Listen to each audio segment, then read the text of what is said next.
La médula espinal es un cordón de tejido nervioso que recorre el interior de la columna vertebral. Esta región abarca una gran parte del organismo, ya que empieza desde el tronco del encéfalo hasta la región lumbar, y es el punto de conexión entre el cerebro y el resto del organismo. ¿Cuáles son sus funciones? La primera es como transmisor de la información sensorial y motora. La médula es el núcleo de relevo de las neuronas y fibras nerviosas presentes en el cuerpo. Es decir, que nuestro cuerpo, al recibir un estímulo del exterior o una orden del cerebro, la información va a pasar primeramente a la médula, que es la que decidirá si la información debe ir hacia nuestros músculos o al cerebro para que lo procese. La segunda es como procesador de la información. La médula hace un escaneo rápido de la situación con el fin de determinar si solo envía la información al cerebro o al contrario debe provocar una respuesta de emergencia antes de que llegue la información al cerebro, lo que nos permite un atajo en la información, ya que no es necesario que la información sea procesada por las instancias superiores para generar una respuesta. Y la última tiene que ver mucho con la segunda, que son los reflejos. La médula, como yo lo hablé antes, puede producir por sí misma una actuación sin que la información sea transmitida al cerebro. Y son esas actuaciones lo que conocemos como reflejos. Crea una reacción rápida ante la situación potencialmente peligrosa. Ahora vamos a hablar acerca de su anatomía externa. Está formada por 24 vértebras individuales, que están formadas en regiones cervical, torácica, lumbar, sacra y coxígea. Cada región tiene unos nervios espinales. En total, son 30 pares de nervios que entran y salen por cada lado de la médula. Están los nervios espinales cervicales, que son los que controlan las señales hacia la parte posterior de la cabeza, el cuello, los hombros, los brazos, las manos y el diafragma. Los nervios espinales torácicos controlan las señales de los músculos del tórax, algunos músculos del abdomen y la espalda. Los nervios espinales lumbares controlan las señales en las partes inferiores del abdomen, la espalda, los glúteos y algunas partes de los órganos genitales externos y partes de la pierna. Los nervios espinales sacros controlan las señales hacia los muslos y partes inferiores de las piernas, los pies y alguno del resto de los órganos genitales externos y áreas alrededor del ano. El nervio coxígeo es el único que transporta información sensorial de la piel de la parte inferior de la espalda. Cada nervio espinal sale por el espacio existente entre dos vértebras, ya que en los adultos la médula espinal es más corta que la columna vertebral. Los segmentos inferiores de la médula deben buscar su salida en niveles inferiores, por lo que las raíces lumbosacras forman la cola de caballo. Y la cola de caballo es la que determina la sensación y funcionamiento de la vejiga, intestinos, órganos sexuales y las piernas. También tiene un disco espinal, que es un disco intervertebral, en donde es una almohadilla que separa las vértebras de la columna vertebral. Cada uno forma un amortiguamiento cartilaginoso que organiza y permite ligeros movimientos de las vértebras y actúa como un ligamento que las mantiene juntas. Tiene unas raíces nerviosas que son las haces de fibra que salen de la médula. Y son 4, 2 ventrales que están en el frente y 2 dorsales que están detrás. Los nervios y las raíces nerviosas centrales son lo que se llaman las neuronas motoras. Ahora están las raíces ventrales.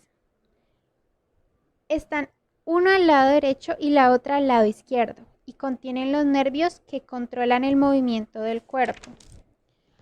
Y por último está la raíz dorsal, que está uno a la derecha y uno a la izquierda, y son los que se encargan de transportar la información sensorial del cuerpo a la médula o al cerebro.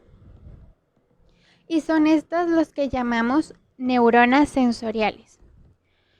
La médula está recubierta por 3 capas: la pía madre, la aracnoides y la dura madre. Ahora vamos a hablar sobre la anatomía interna. está la sustancia blanca y la sustancia gris. En la sustancia blanca podemos ver que está formada por axones y es conductora de impulsos ascendentes hacia el encéfalo y descendentes hacia los órganos. Todas estas vías se entrecruzan en el bulbo raquídeo, por lo que el lado izquierdo del cerebro gobierna y recibe sensaciones del lado derecho del cuerpo y viceversa. La sustancia gris, esta la encontramos en la parte central de la médula y como lo podemos ver, tiene una forma de alas desplegadas de una mariposa. Está formada por cuerpos neuronales y es esta la que efectúa las conexiones entre las neuronas sensitivas y motoras por medio de las neuronas intercallares. Y ya para finalizar, podemos observar el anillo fibroso, que es una parte del disco intervertebral y es donde se encuentran las vértebras cervicales. Y el anillo pulposo, que es un anillo cartilaginoso que rodea el núcleo pulposo y que lo mantiene intacto cuando se aplican fuerzas a la columna espinal. Los discos intervertebrales permiten la flexibilidad de la columna y actúan como amortiguadores durante las actividades diarias, tales como caminar, correr y saltar. Funciones del puente de Barolio. Las funciones principales del puente de Barolio consisten en la conducción de información. De hecho, esta región cerebral actúa como un puente de transmisión de impulsos cerebrales. Se puede definir el puente de Barolio como un órgano de conducción y un centro funcional. Como órgano de conducción, por el puente de Barolio circulan las vías sensitivas que van en la médula hacia el cerebro y viceversa. Resulta una estructura básica de comunicación entre el cerebro y la médula espinal. Todas las fibras que transmiten de una región a otra deben cruzar el puente de Barolio para llegar a su destino. Como centro funcional, el puente de Barolio actúa también como un centro de estación de transmisión de la información. Sin la acción de esta estructura cerebral, las personas no serían capaces de quedarse de pie y se caerían inmediatamente, por lo que el puente de Barolio desempeña funciones importantes en la actividad muscular del organismo. Asimismo, el puente de Barolio resulta un centro de asociación y un desarrollo de actividades relacionadas con las emociones y determinados fenómenos fisiológicos como el funcionamiento respiratorio o cardiovascular. Ahora yo voy a hablar acerca de la anatomía del puente Barolio. Es una estructura que se localiza en el tronco del encéfalo concretamente y se halla en medio de las dos otras regiones que forman parte de la región del cerebro, el bulbo raquídeo y el mesencéfalo. El puente Barolio resulta el segmento más prominente del tronco del encéfalo.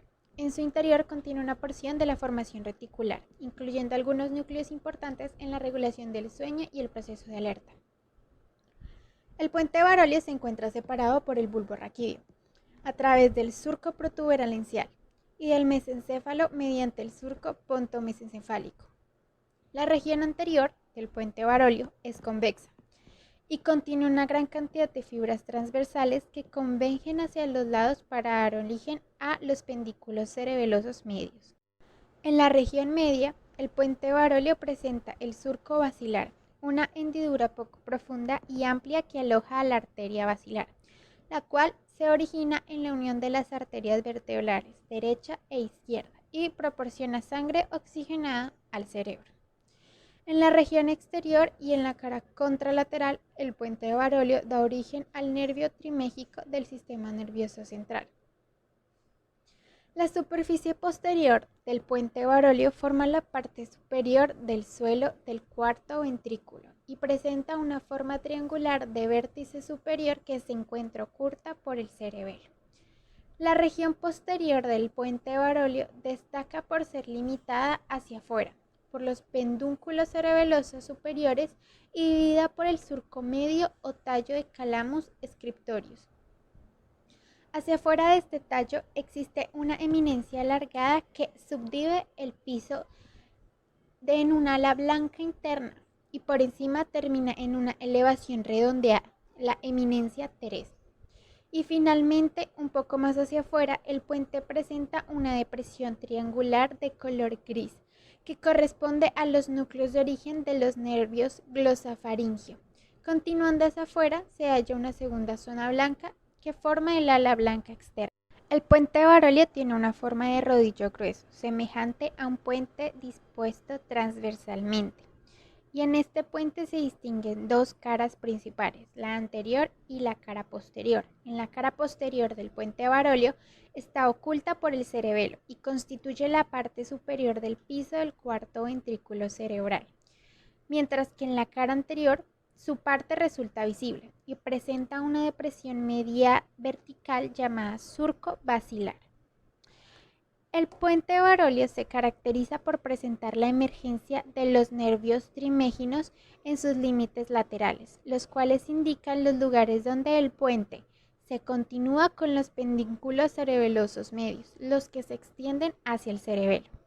Y finalmente, por el surco protuberancial inferior emergen tres pares de nervios craneales por encima de las pirámides de los nervios abductores y por encima de los fonículos laterales, los nervios faciales y el vestíbulo coclear.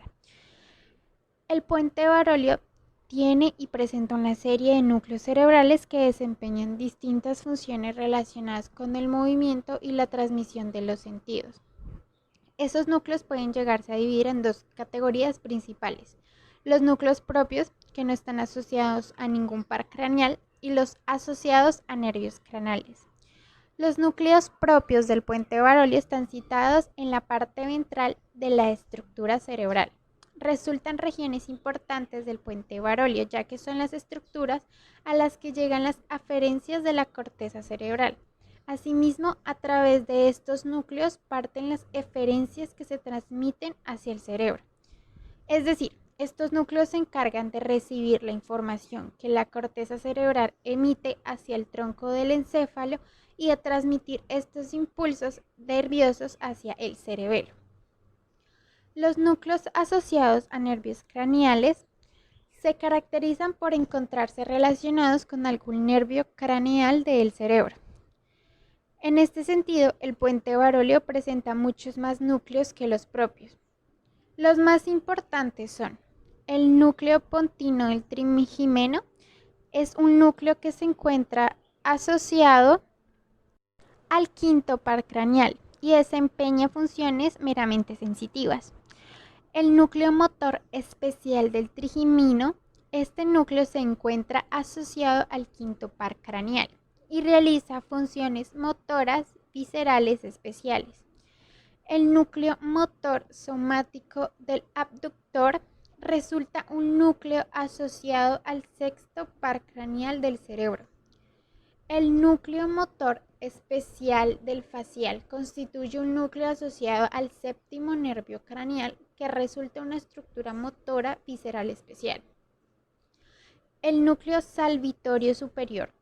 Este núcleo también se encuentra asociado al séptimo par craneal y desempeña funciones vegetativas o motoras.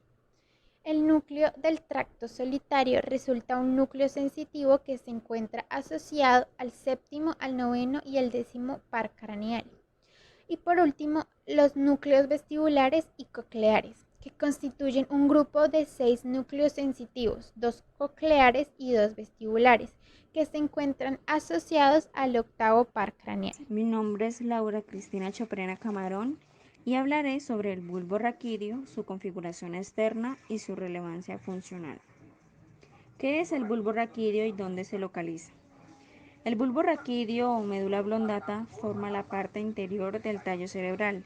Recordemos que el tallo cerebral también los integran la protuberancia y el mesencéfalo. El bulbo raquídeo se localiza entre la médula espinal y la protuberancia y tiene una medida aproximadamente de 3 centímetros.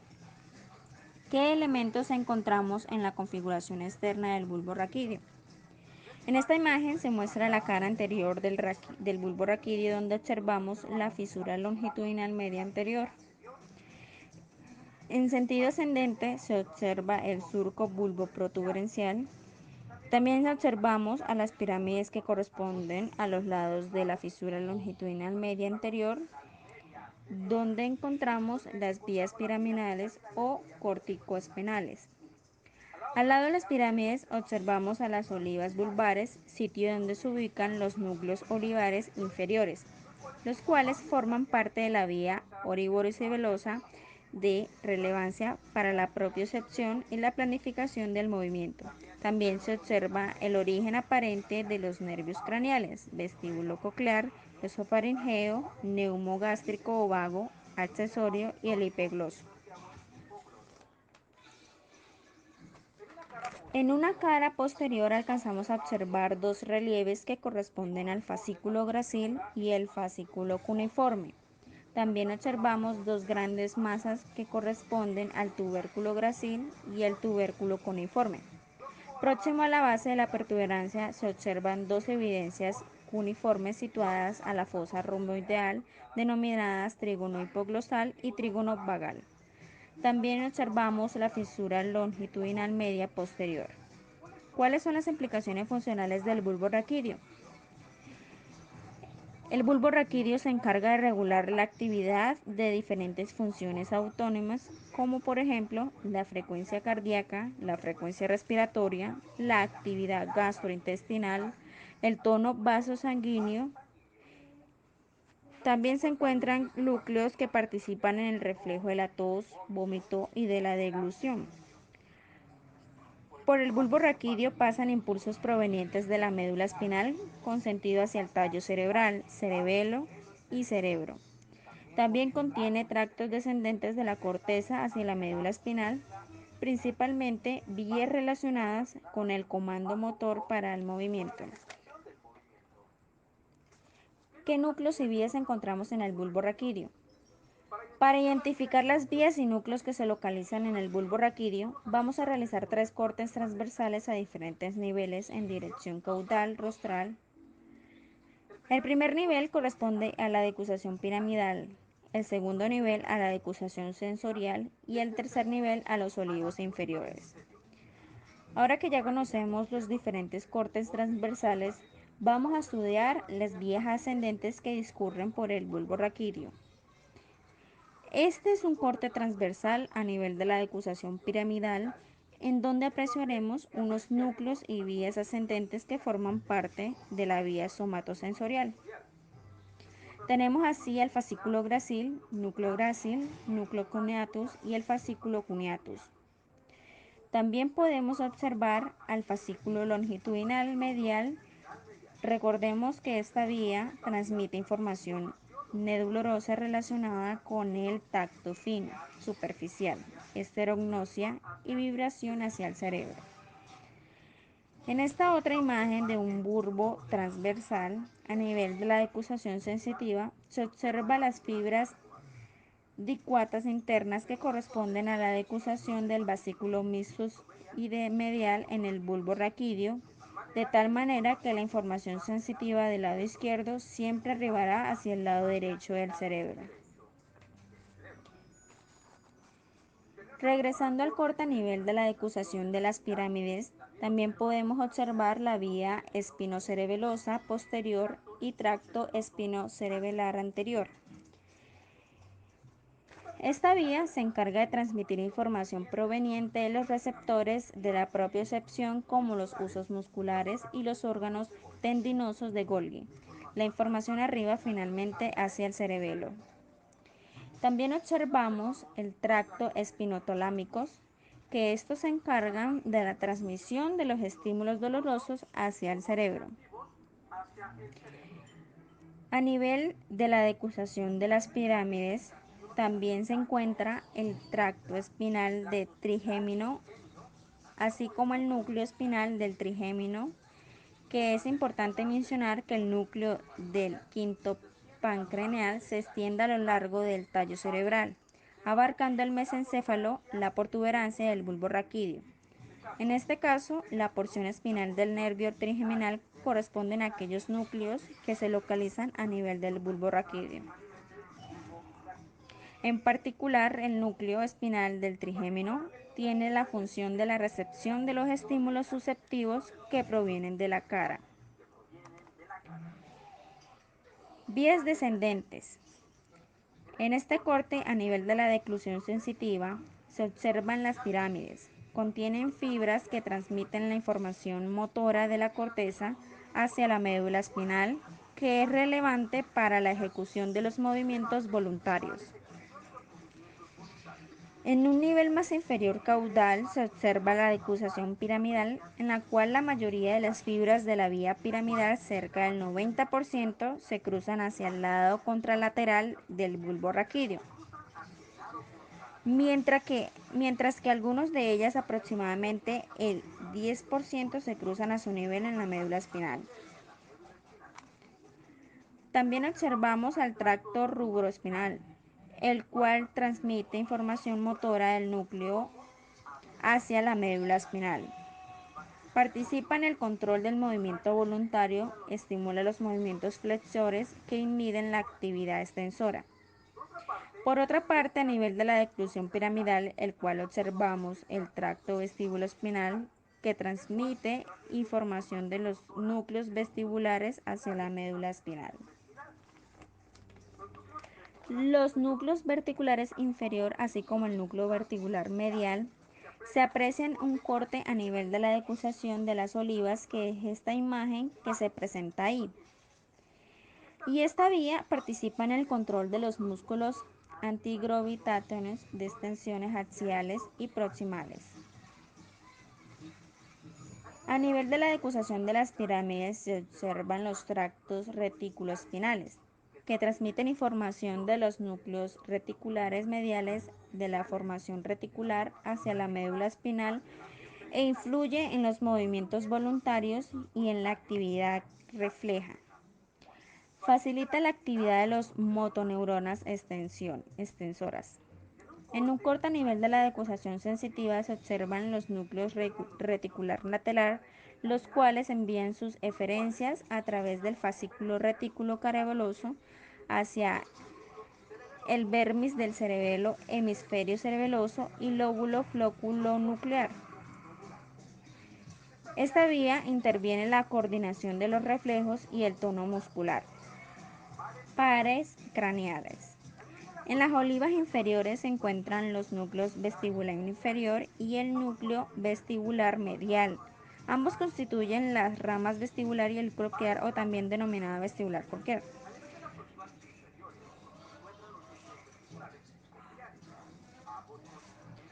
También se encuentran el nervio glosofaríngeo, que contiene fibras nerviosas del núcleo ambiguo, núcleo salivar inferior y el núcleo del tracto solitario.